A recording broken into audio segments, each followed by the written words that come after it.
In this video, I'm going to be counting down the top 10 nastiest, yuckiest, most puke-inducing goals of the Vancouver Canucks 2023-2024 season. But first, I want to introduce you to one of the newest members of the team who I'm genuinely positive will make it onto next year's version of this list, 27-year-old left winger Jake DEBRUSK.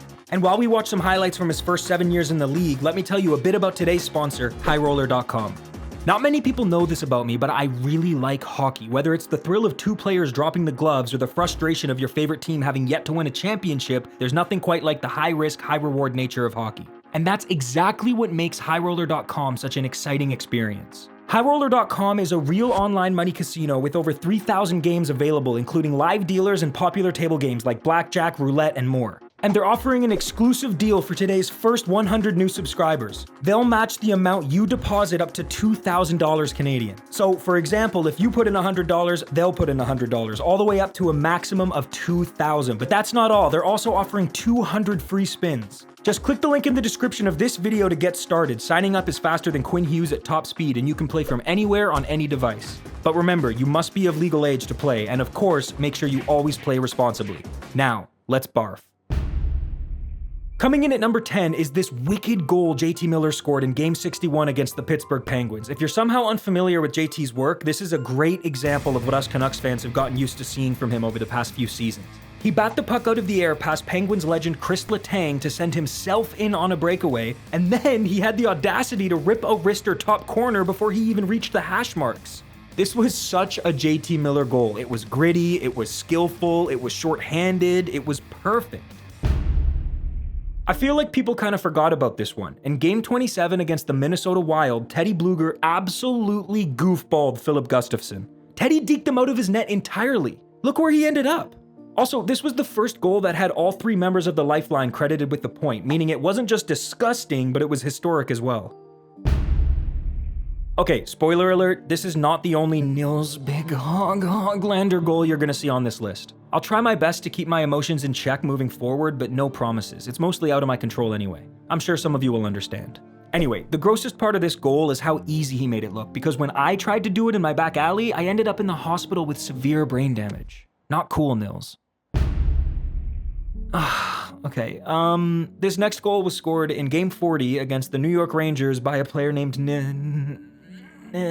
by a player who wears number 21. He put it through his own legs, lifted the defender's stick to avoid getting poke-checked, and then, while backhanded, tucked it past one of the best goaltenders in the world, Igor Shesterkin. I wonder how much Hog's gonna swing next year, jeez.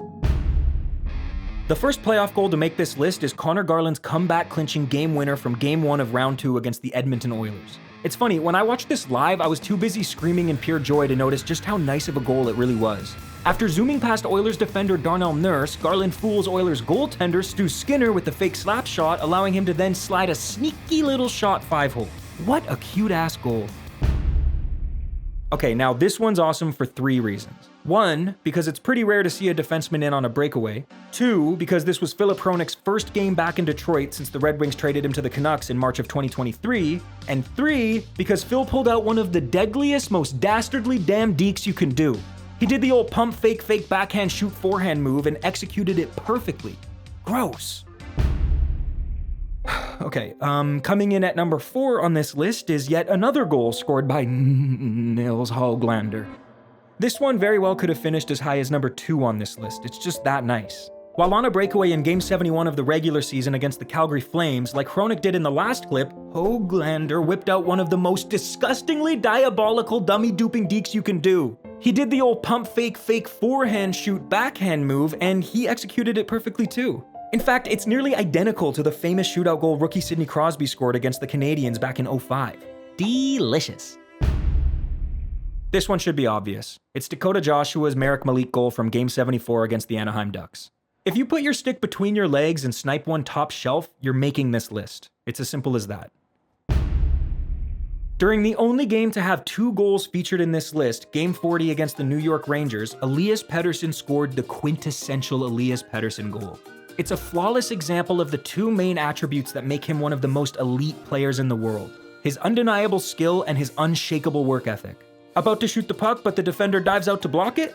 No worries, just deke around him. You take a shot, but the goalie saves it? No worries, just grab the rebound and deke around him. You've got the puck on your stick with an empty net to shoot at, but it's on your backhand and you're behind the goal line and you're getting cross-checked in the back? Don't worry, just tuck it in and celebrate mid-faceplant. It's easy. What a goal.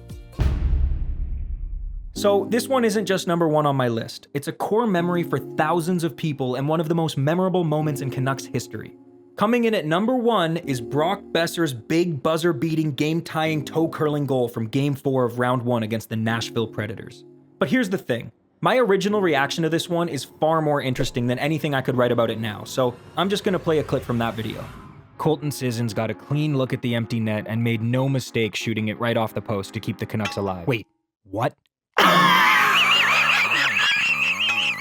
So what, are you going to tell me the Canucks are going to pull the goalie again and put Zadorov out as the extra man and somehow not only gain the zone but set up exactly how they want, and then Quinn Hughes at the tail end of a 2.5-minute shift is going to find the strength to keep the puck in and the play alive and even deke the fuck out of Nyquist, breaking his ankles in the process, allowing him the time and space to pass it back to Petey, who will then pass it to Miller so Miller can somehow thread the puck like a needle through the sprawling legs of Yossi and O'Reilly right to an open Brock Boeser in front of the net, who's going to have less than 10 seconds to corral the puck and find a way to get it past Saros, and by some miracle he's actually going to do it, tying the game at 3 with 6 seconds left, becoming the first Canuck player to get a playoff hat trick since Trevor Linden did it 28 years ago? Yeah, that is what happened. Let's hear John Shorthouse's call, because that was crazy what I just did.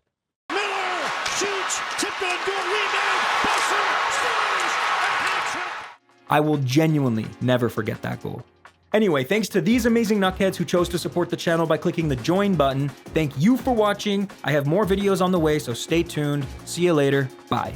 What did you see that made you excited to join this particular group? Yeah, I like the way they play. I think that I obviously was in the Eastern Conference, so I only saw them twice.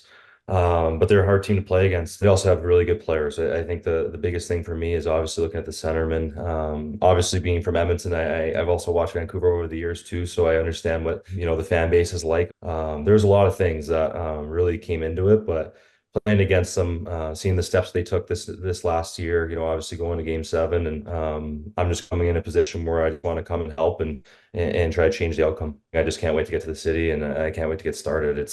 I feel very lucky and honored to become a Vancouver Canuck.